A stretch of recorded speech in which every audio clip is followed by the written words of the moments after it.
Une délégation du Conseil paix et sécurité de l'Union africaine est en mission au Gabon depuis quelques jours.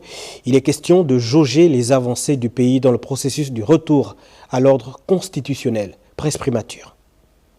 Une délégation du Conseil de paix et de sécurité de l'Union africaine, conduite par son président, l'ambassadeur représentant permanent du Cameroun auprès de l'Union africaine, Churchill Ewumbwe Monono, séjourne depuis quelques heures à Libreville. Les émissaires de l'Union africaine sont venus dans notre pays dans le cadre d'une mission de terrain. L'objectif étant d'avoir une idée nette à travers les échanges de la situation actuelle de notre pays, consécutivement au coup de libération porté le 30 août 2023 par les éléments du CTRI. Je vous remercie pour l'intérêt que vous portez à la situation dans notre pays.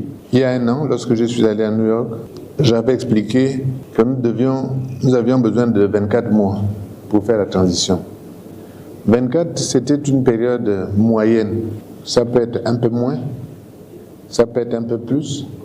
Et quand vous regardez bien ce qui se passe à l'heure actuelle, nous sommes plutôt en train d'aller vers un peu moins, dans la mesure où, à quelques semaines près, nous sommes exactement dans le calendrier que nous avions donné.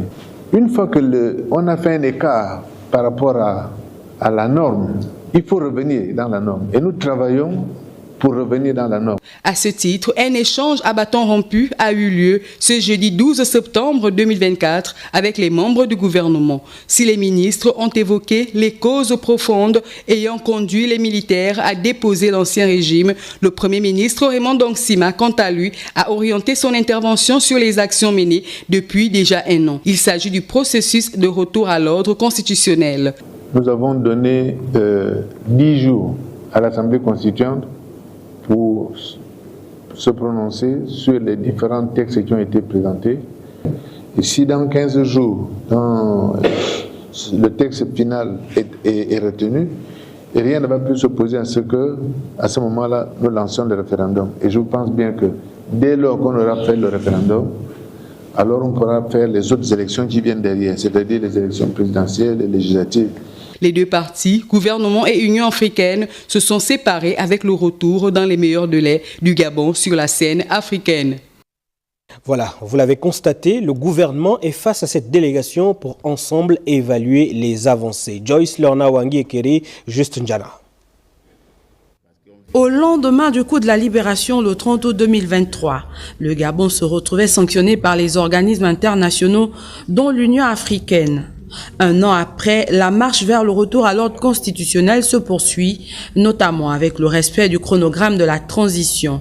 C'est donc tout l'intérêt de ces consultations du Conseil paix et sécurité de l'Union africaine, démarrées avec le gouvernement de la transition. Nous sommes venus ici pour échanger comme des frères et pour voir comment on peut mieux encadrer les choses et comment on peut accompagner le Gabon, savoir ce qui sont les défis que vous avez, pour savoir ce que vous attendez de l'Union africaine. Plusieurs heures de dialogue franc au cours desquels le gouvernement gabonais a démontré les efforts consentis pour la paix, la sécurité et le développement du pays. Des efforts qui devraient amener l'Union africaine à reconsidérer sa position face au Gabon. Le fait qu'ils soient venus au Gabon, ils auront l'occasion de voir, d'apprécier par eux-mêmes, par les différentes rencontres, comment ça se passe. Je pense qu'ils pourraient reconsidérer leurs décisions. Ils feront leurs analyses. Nous recevrons également Moussa Faki, le président de la Commission de l'Union africaine. Et avec lui, on va procéder au même exercice.